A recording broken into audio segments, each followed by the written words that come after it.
how does a producer get sync placements, i.e. placements on commercials or even more involved campaigns like you did for Lay's? If a producer asked you, how do I get that? What kind of advice would you give them? Creators of commercials, of film, of whatever, they have a problem, and their problem is we need music. And the person that's going to give the easiest solution for their problem is going to get the job. I'm not going to ask you specifically how much they paid you, but let's say it was 10,000. The two of you get that 100%, right? You don't have to share with a label. Yeah. We were nice. Able to yeah.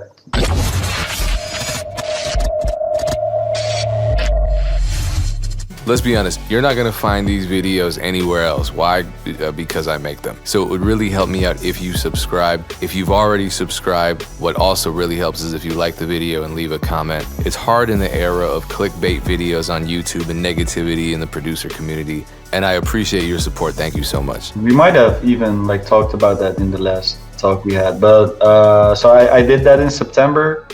I created 3 sample packs out of chips sounds, using the bags as source material for sample packs, and I gave these away for free download, and then people had to use these sample packs to create beats which they could submit for the beat battle, and then I gave away some cool prizes to the winners. And that was a very interesting sponsored project, sponsored by a major brand for a pretty niche how do you call it? A pretty niche kind of thing. Pretty niche demographic, pretty niche audience. But I guess companies are starting to see the writing on the wall, and there are so many creatives out there, and I think with the internet, niche marketing is a lot easier for companies. So I assume you're going to start seeing a lot more large companies reaching out to influencers who aren't necessarily, no offense, who aren't necessarily global celebrities. Tantu is cool. He's not a Kardashian. But you know what I mean? I'm glad I'm not.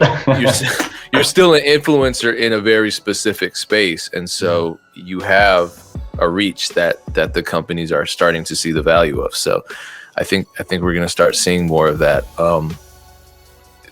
Couple questions. So you made a couple kits out of chip sounds, which I never thought I would say. Do you remember who the winners of the battle were? Yeah. You want to shout them out? Oh yeah. One of the winners was Pink Guacamole. I forgot. Of course, that's an appropriate name for a chip battle. Yeah. Time Melly and Jesse. Jay Vermillion, that's his producer name. Jay Vermillion. Okay, that's a familiar. They killed it. They killed it. Okay, cool. They made some crispy beats. When you're there are so many puns right now. I'm trying to not think in those terms. But the chips are up for them. When you're making these kits and you're recording these sounds, how do you clean them up? What is your advice for someone who's because a chip sound is different from using a drum kit. You're gonna have background noise. You're gonna have all types of stuff. How do you make the sounds as crisp as a baked lay, and how do you make the audio clean? Man, I can't top the puns, but it's a pretty rough process, because whenever it's okay, let's say I record a bag of chips and I shake it, the audio is not going to be clean, like you said. So I always start off with of course, what I always do is I make 4 minutes of recordings, and then when I start with creating samples, I just go through the 4 minutes. I'm like, okay, this sound could be this sound could be that. Let's say I hear a shaker part, which I'm like, okay, if I loop this, it would be a cool shaker piece. What I will then do, I will cut that piece. I will loop it. I'll put an EQ on it to begin with. Then I'll probably pitch it around. I will record that back into a new channel. From there, I will maybe even reverse the thing. I will put saturation on it, compression. Maybe some stereo imaging, maybe I find another shaker bit which I could combine with that piece that I already made, and like do one bit, one of the stems, put that left, the other one on the right, and then from there like give it like a cool stereo feel. Then I might bounce that to audio, and I will make it like I will, let's say that the original shaker was 100 BPM, I'll turn it into 150 BPM.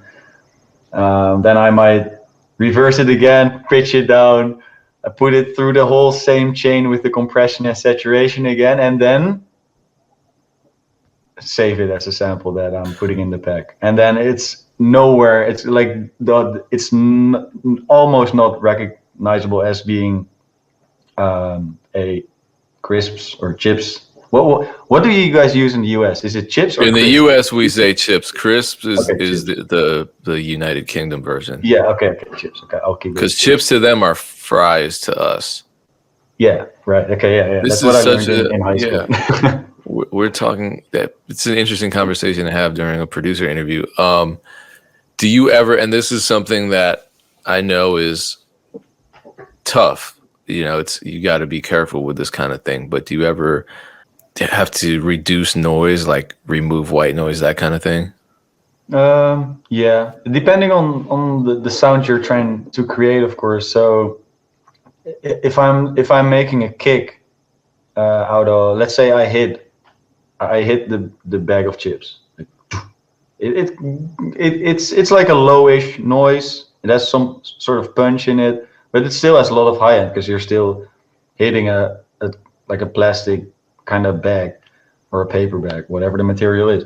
And of course, when you're trying to make a kick, you're gonna have to filter out a lot of that low end. What I would, for instance, do with it for creating a kick drum, I would also use like two source materials. I would try and find a material that could like have the function of the low end of the kick, then like create like a punchy low end thing with like a proper kick envelope, and then search for another part that I can create like, yeah, which I can use for the top of the kick to give it like a crispy, so it sticks out through a mix more.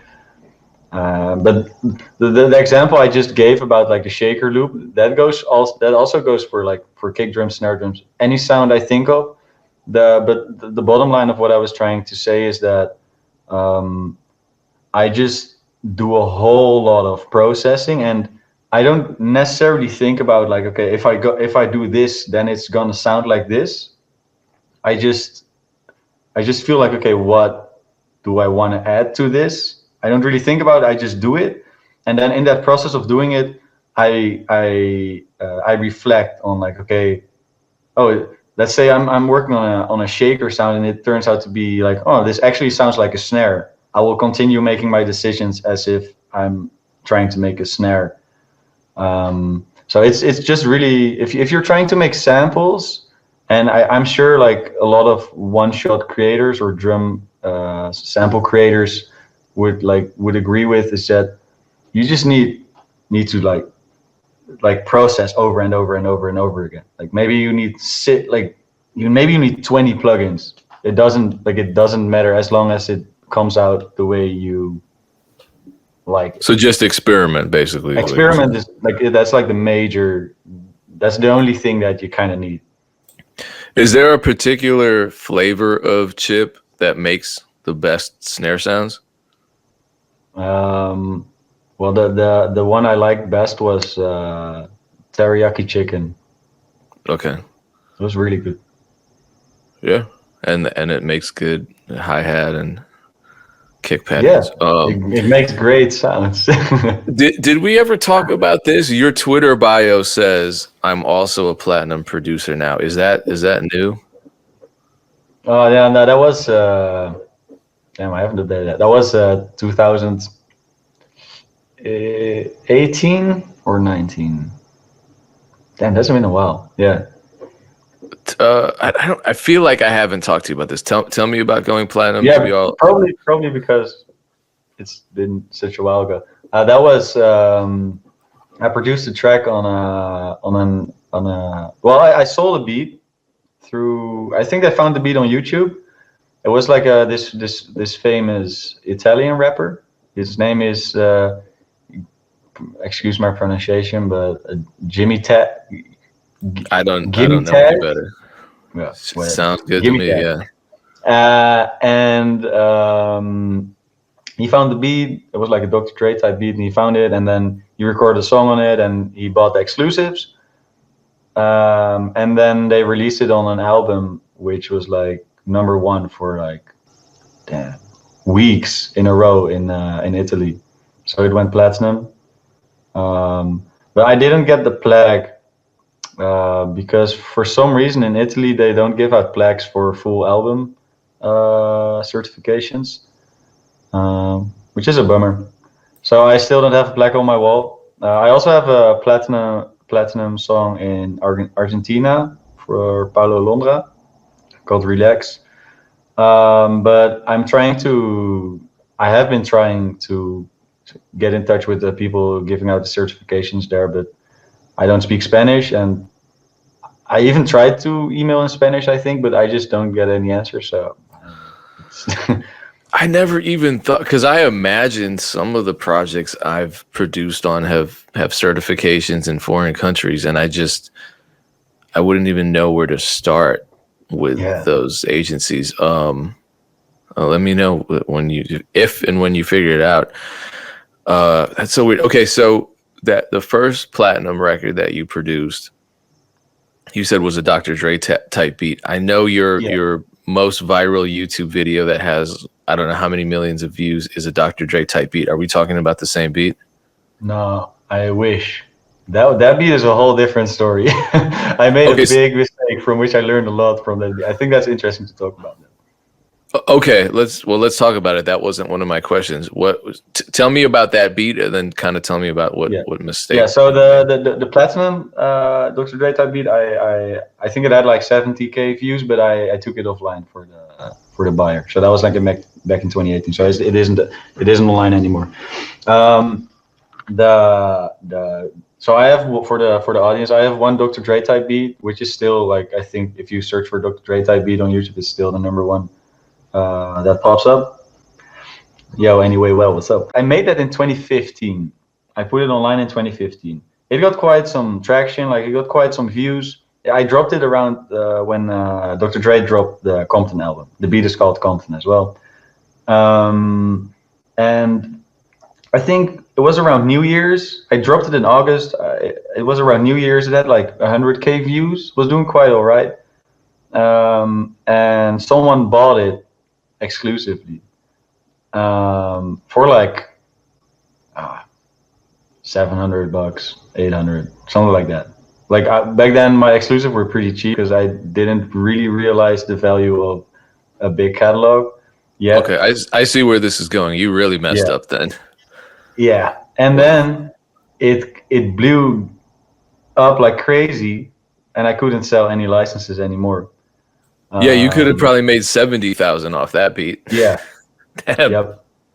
Yeah, that was an expensive lesson. Wow. That was a whole year's salary there.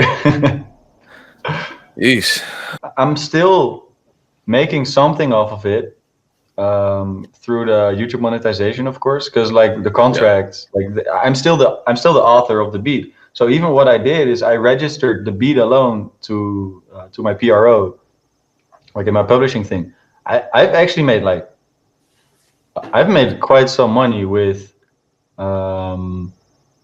just the publishing rights on that beat, because it's being used like on the freaking background of like news items and stuff, like randoms. Really, I remember someone sent me a video like watching the news in France, and with that beat on the background, I was like, wow. And you don't know how they got that? Nah, probably just someone searched for a Dr. Dre type beat. It was like, yeah, we need this is like I don't know, maybe it was like about some ghetto ass thing, and someone from the whatever, the editor was searching for like ghetto beats or whatever in Compton. Well, it's weird that they didn't contact you and license it, or I have no idea. That doesn't seem right. I mean, I know you deal with a lot of sync licenses and so forth, and they contact you. It's more formal than just them going on YouTube and using your beat. Because I have if no you idea. never found out, you wouldn't have been collecting on it, I don't think. Yeah. No, but right now, of course, like the audio of the beats just in this what's called like a sound like this a sound idea that's being it's in the Netherlands we're using the PRO in the Netherlands is using sound. I forgot the name. Some sort of algorithm that scans all media as well, like radio, TV, all that.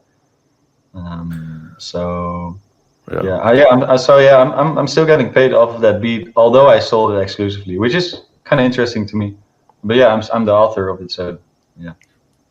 Yeah, I mean, I'm not gonna dwell on what could have been. I think you still are fine. But it's tough because I think a lot of producers, I find myself in that position all the time, and I've definitely made that mistake where I drop the beat and within a week someone makes an exclusive offer and I say, yeah, sure, cool, let's do it. And then 2 weeks later it goes viral. Yeah. And I kind of should have known. I feel like it's almost a good indicator if someone is making an exclusive offer right away. Yeah, word. And then you kind of, I don't know. What do you do now when people ask for exclusive rights to a beat? And now that you've kind of made that mistake already. So my prices are a bit higher. I asked like, I'm not gonna say how much I ask because like it differs per situation, and like if it's a label, I don't want people to be able to go to that live stream and say, yeah, I hear you said that you asked for this, but now you're saying you want this. But the price is higher, and I'm a lot more hesitant for selling it. And foremost, like it really depends on who's trying to buy it. Actually, if just someone with like 400 followers is trying to buy the exclusive, I'm like, I rather not. Like I would rather keep that opportunity for a label or a bigger artist, someone who's really gonna put money behind the art, so that the publishing rights which you have over the sold beat, which ends up being the song, are still somewhat valuable or can be somewhat valuable. You're kind of transferring that you kind of have the idea that you're transferring the chance, the monetary value of the chance of the beat blowing up to the monetary value of the song blowing up, you know? So, yeah, and how do you know that? You know, you can't know. It's a gamble. It's a gamble. So let's back up to your Brussels trip. I saw that you just performed to, I believe, 1,800 people in Brussels. Tell me what that was about. Yeah, so that was a show I did with, I was the DJ for Joost, which is one of the main artists I work with, and he's from the Netherlands, which is north of Belgium, but we speak the same language, so it's his audience is also in Belgium. And he hadn't done a show in 1.5 years, so me neither, because I used to be his DJ before that as well. He had his own, like he rented out like one of the biggest venues there, and he hosted his own show, which was sold out and was pretty crazy. It was, and the crazy part is like the next day, Belgium would go, or they went in lockdown again through COVID. So it was like the last show of the winter, I guess, the last show of the year, pretty much probably in Belgium. So I guess that added a bit to the hype of the audience there, because they were like, okay, we're gonna party one more time, and everyone went freaking nuts, man. Holy shit, that was really something else. What advice can you give producers who, because that's actually, I'll say this, the reason I started DJing, many years ago, was because I wanted to be included in the live performance. I was seeing rappers perform on stage to music I produced, and I didn't feel part of it. So yeah, I wanted to be a part of it. What advice can you give producers who want to start performing more? First, I guess you have to decide whether you wanna perform on your own, or you want to be part of an act, or like a bigger thing? Do you want to be booked for your producer name, for instance? Because I don't do shows. I like, if someone tries to book Tantu Beats for a live gig, I'm gonna say no, unless it's like a whole lot of money. But like, I'm probably gonna say no because I don't really like the pressure of having all eyes on me.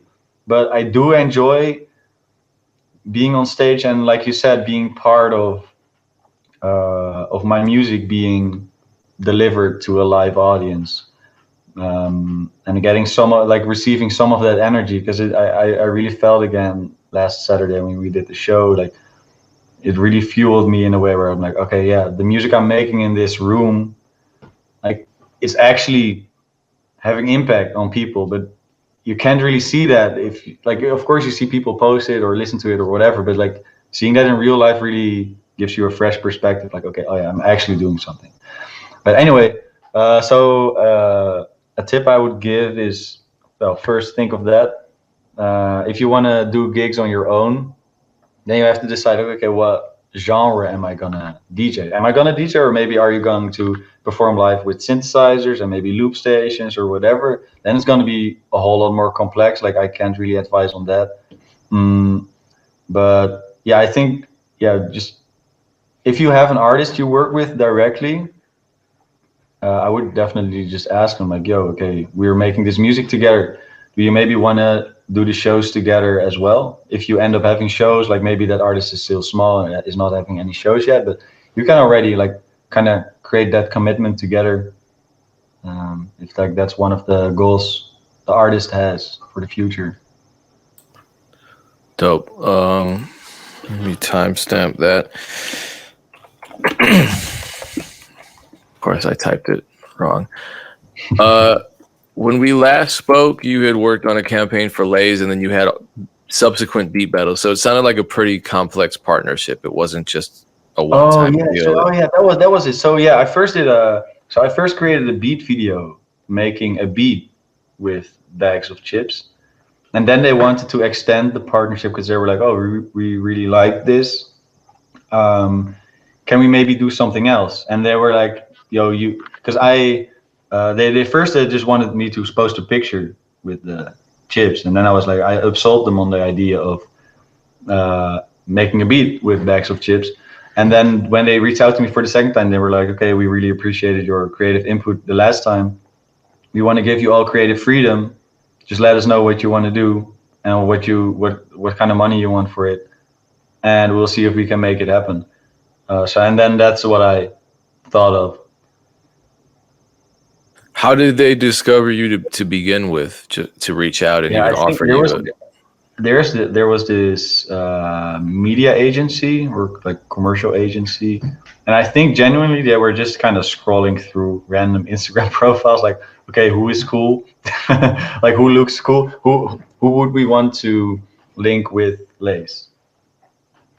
I think that was it, because it went through a media agency. I ended up like being in contact heavily with like the actual PepsiCo office, but it started with yeah, just a media agency, that like a social media agency, you know.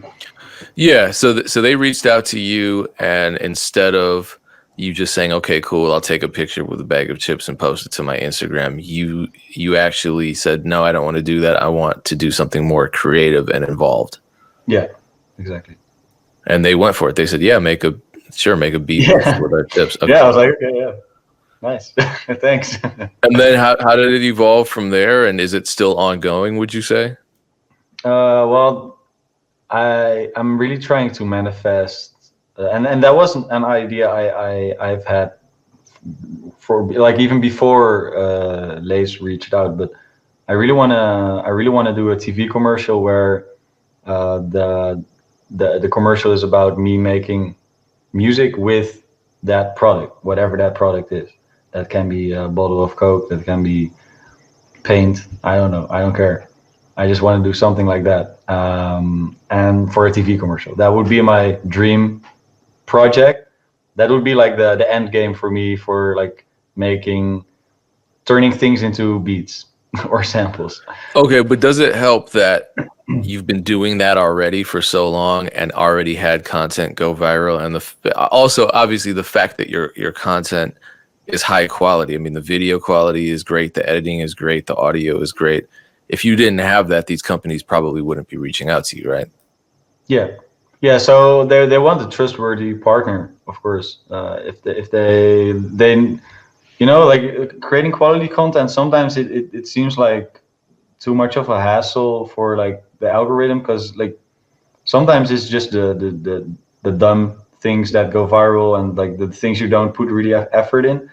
But when it comes to these kind of projects and like working with major brands, also with major artists, like focusing on quality really is gonna pay off, and that proved itself with these kind of videos, because I had something to show for when I pitched that idea to them, because I showed like the beat I made from the Niagara Falls sounds, all these things I did, and they were like, okay, we're consumers, we don't really understand what you're doing, but we get it enough, like the quality is high enough that we get that this is cool, and let's go from there. So what you asked, like whether it's an ongoing project, so they definitely were open to collab again in the future, and I really hope that they will reach out. um, but I also pitched to them like, yo, if you're planning to alert, so it was with PepsiCo, so I said like, okay, if you guys have any other brands that you want to do this with, or like maybe do a TV commercial with, let me know, because I can set it up for you, like I will get it done. And you have done commercials for other companies since then. You did one for KFC, right? Yeah, yeah, yeah. Was that connected to the Lay's partnership? No, no, that So was that was completely. completely separate. Yeah. Tell me about that. How did that start? That was with Joost, the guy I performed with last Saturday in Belgium. He was asked to do the commercial, and since I'm his main producer, he asked like, "Yo, do you want to do this with me?" And then we dove into that project. That was not last summer, but the year before, so that was summer 2020. And yeah, that's been on TV for a year and 2 months, 3 months now. They extended the license till, I think, January is going to be the last month. How do those deals work then? What, like in terms of payment, in terms of ownership, what are you Yeah, giving up and what are you getting in return? yeah. So the artist gets a production um, uh, fee. Like they get money that they can spend on the production of their music. Well, I'm the producer, so I'm getting part of that money, and then but that's like a one-time flat fee. But then there's also the sync license, and the sync license is divided between the owners of the music, which usually, what I learned, I'm still looking for some kind of confirmation in that, so maybe you can give that. But what I learned is the synchronization license is always split through half, the master rights and the publishing rights. So let's say someone gives 10K sync license fee, 5,000 is for the master owners and 5,000 is for the publishing owners. So the other authors of the music. I'm making an assumption here, but is Yoast independent Yeah. or is he unsigned? Like he owns his own masters? No, he has his own. Yeah, yeah, yeah. He has his own label.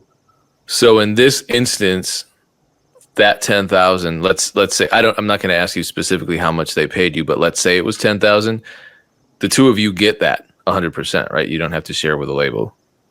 Yeah, no, there's no like the back then there was a manager involved, which takes some cut, but it was, yeah. So there's not a label or anything, because I wasn't even, I didn't even have a publishing partnership with BeatStars and Sony back then. So yeah, I So mean like, you got yeah, everything. You got every bit of that.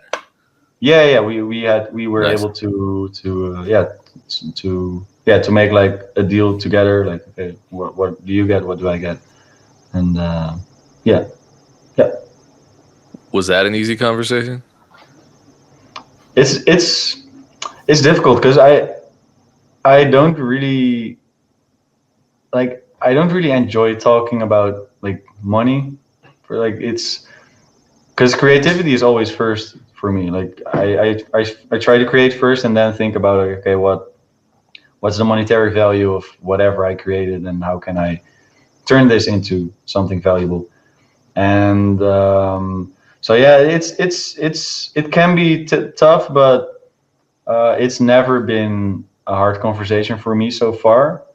I think maybe there have maybe been some other artists I worked with where it was a bit more difficult, but never it never turned out to be like a impossible to solve conversation. Like it always turned out to be like okay, you always have to give in a little sometimes. That doesn't you always have to give in a little sometimes. You sometimes have to give in a little, um, but yeah, it's the way business works. I think like you have like a private relationship with someone. There's a business relationship and there's a creative relationship, and it's really tough, but it's very important to not let these types of relationships you have with each other to let them kind of mold together. Like it's important to see the distinction between like okay, this person is saying this to me from a business relationship perspective, not from a personal perspective. But of course, that can be like a bit clouded sometimes. But yeah, no, it's always Yeah, been okay. it can be clouded, and I think it's hard for it not to be. Okay, speaking of the KFC commercial, congratulations! You won a Dutch Creativity Award for Oh that. yeah, I didn't even know that exists, but I'm not no, me neither. I'm not in the Netherlands. How did that go down? Did somebody just mail you an award at Yeah, no. one day? So yeah, there's these awards, and then the commercial agencies who kind of create the projects. So like the creative agency, they pay people for the music, they pay people for the video, they pay the director, etc., etc. And then when they have their final product, which is the commercial, they go to these award shows, which you can sign up for. I think they even have to pay to sign up for these award shows, and then they use these awards, which they can get with that as leverage for future brands they can work with. I think that's the idea around it, and that's also why it costs money. But yeah, I hadn't heard of it either. Apparently, everyone who's in like the commercial business, at least in the Netherlands, like knows of it. So I did get some messages like, "Hey, I saw you won this," and I was like, "Oh, I have no idea what it is, but cool. I'll pick it up." Is But there something going on with you and DHL, or was that just an Instagram photo? oh no, that was just a joke. Okay. Yeah, yeah. Maybe they should have paid me for that. I don't know, but it was a friend of mine from the Netherlands. He was over a friend with who I run a Wave Garden, like the producer platform thing. I have. He was here, and he's always rocking a DHL jacket just for fashion purposes. And I saw a DHL car, and I was like, "Yo, man, can I wear your jacket and make a picture?" That was the story. And then I had an old beat, which I called DHL beat type beat, and then I put that in the Instagram post. It was really really that deep. Good marketing. I'm talking about it. So, just point blank, how does a producer get sync placements, i.e., placements on commercials or even more involved campaigns like you did for Yeah, Lay's? If a producer asked you, how do I get that? What kind of advice would you give them? network. Yeah, that part of the game is really, really, really. I mean, just like a lot of other parts of the music industry, but network is very important. Creators of commercials, of film, of whatever, they have a problem, and their problem is we need music. And the person that's gonna give the easiest solution for their problem is gonna get the job, not the best person. So you have to be on top of people's minds. That's that's the most important part, and the way you do that, like there's a lot of different ways to do that. You can join a company that's like actively pursuing getting in contact with these people. Like you can get in touch with like a publishing sync company which really focuses on getting their music on MTV or whatever. Or you can network yourself, get your foot in the door, like in like media agencies, like go to the conferences where these kind of people go. Not even necessarily for the music, but they might still be looking for music. So that could be something. Um, yeah, I think that, and it's all, of course, when you get bigger, like when you get a bigger audience, like once you have more cultural impact with your music, it will start coming to you as well, of course. So I saw a video that you put, just a clip that you posted of you making melodies on your phone, on your iPhone. Actually, I just got an iPhone last night, so I'm not like Oh, completely in nice. love with it yet. But it looked like you were using maybe GarageBand. It sounded really Yeah, good. What were you using?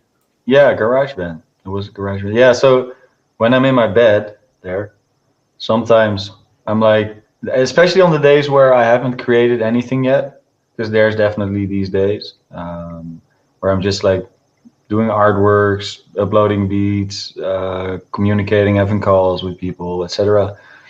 Um, where I haven't created anything, and if I want to get into a creative mood, I personally I have to create for a certain amount of consecutive days, and for me to keep that ball rolling a bit, just making something on my phone right before I sleep gets me a bit more going when it comes to the getting creative ideas. So let's say I create something on my phone in bed every night for the whole week. During the day, I will start getting musical ideas which I want to translate on my computer as well. And if I don't do that, it might very well that I get into a more business mindset, which is not as creative, and I don't really get the urge to create music at all. So it's just a way to catalyze, if that's a word, catalyze my Oh, Catalyze. Yeah, to catalyze my creative got it. fuel. Can you explain why a catalog, in your opinion, is the most important thing in music? um, yeah. So sometimes, yeah, like I said in that tweet, sometimes I'm still selling beats which I created 10 years ago, which I uploaded 10 years ago. Because I've been doing this since 2000. I started uploading beats in 2009. I started selling them in 2010, 2011. Um, but when it comes to creating like a stream of income with music, and you're reliant on the music itself, and you're not like doing a lot of mixing jobs or like the things that you can just invoice someone for the hours of work you did, right?